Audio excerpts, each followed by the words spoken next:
Hey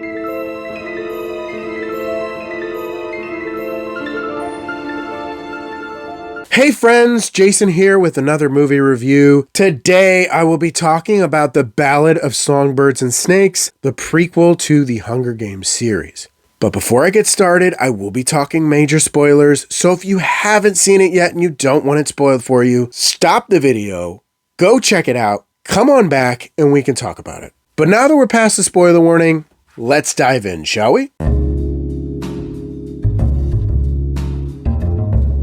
Now, while I'm not a huge fan of The Hunger Games, I did thoroughly enjoy the original films starring Jennifer Lawrence. So the idea of a prequel centered around Donald Sutherland's character Coriolanus Snow was quite fascinating. Now, we've seen villain origin stories before, but it's rare to get to see something quite on this scale. Now, it does have its problems, which I'll get into a little later, but for the most part, I found it quite enjoyable. A large part of that lies in the performances. Now, the cast is led by Tom Blyth and Rachel Zegler, and they do quite well with the material they're given. Now, the chemistry between the two really works and comes right off the screen.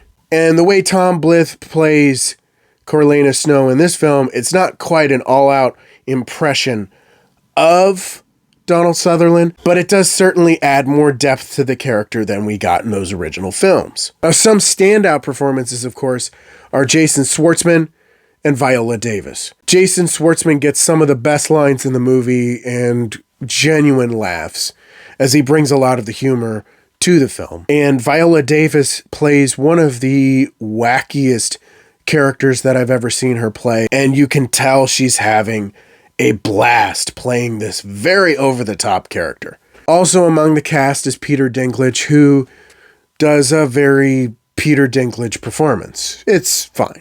It's just fine. Now, another big thing of the movie is the action and the drama and the tension. There are some genuine tense moments that just leave you at the edge of your seat wanting to know where things are going next. And the titular Hunger Games at the center of this film is a white-knuckle ride through and through. But that's part of the problem. The Hunger Games take place right at the center of the film, and there's quite a big build-up to the Hunger Games. And once they happen and then they're over, the movie kind of limps on for another hour. There's some interesting stuff that happens. It just feels like it's sort of leading to nowhere. To the point where when it finally does end, you're thinking, okay, so now I can go watch the Hunger Games. I'm not saying it's all bad. I just feel like there's such a big build up to the Hunger Games that once they happen and they're over, you're just kind of left thinking, well, that's it, right? Now, personally, I think a way to solve this problem would have been to either split it into two parts or extend it out into a 3 to 4 part miniseries. But that's just my opinion on the matter. Overall, I did think this was a pretty good film. There were a lot of good moments, a lot of emotion, and a lot of drama, a lot of action.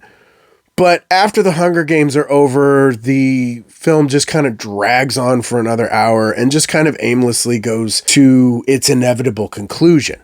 As a result, I'm going to give the Ballad of Songbirds and Snakes a 3 out of 5. I thought it was okay. But that's just my opinion. Let me know what you thought down in the comments. What was your favorite part? Did it live up to your expectations? I want to hear from you. If you enjoyed the video, don't forget to click that like button. You want to see more videos, don't forget to subscribe. Hit that notification bell so you can get updates on future videos. You can also follow my social media pages. Links down in the description of this video. Thank you so much for watching. I really appreciate it, and I will see you on the next one. Bye.